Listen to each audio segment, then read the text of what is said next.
दुर्वरेण्यम् भर्गो देवस्य धीमहि धियो यो नः प्रचोदयात्।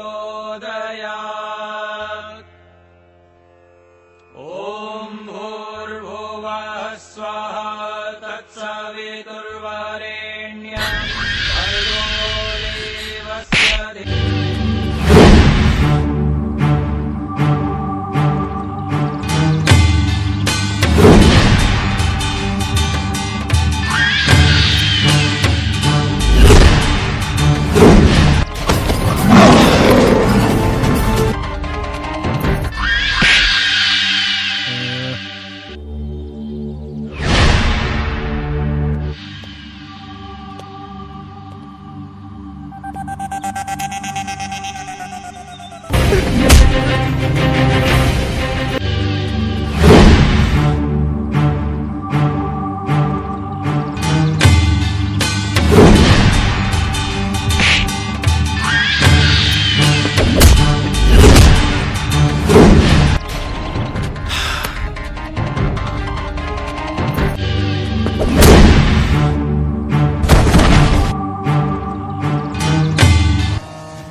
मैंने जितनी बार चाल चली हर बार तू जीता।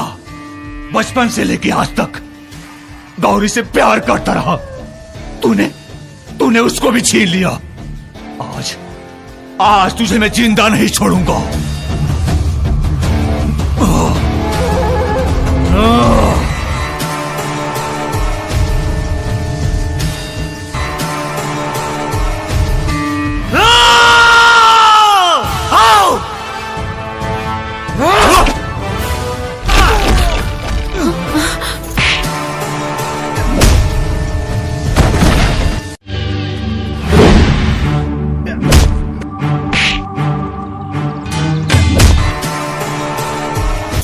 जैसा मौका पारी बात लागू होता।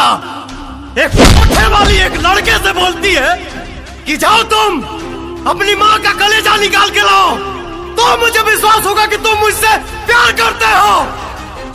वो लड़का जाता है और अपनी माँ का कलेजा निकालता है। घर से बाहर निकलते वक्त जब लड़के को चौखट पे चोट लगता है तो माँ के कलेजे से आवाज निकलती है कि बेटा संभाल के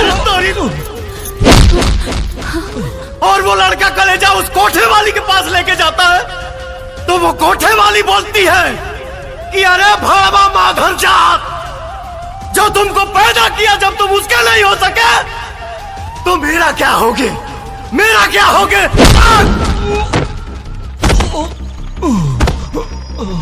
भैया हमको माफ कर दो, हमसे बहुत बड़ गलती हो गई।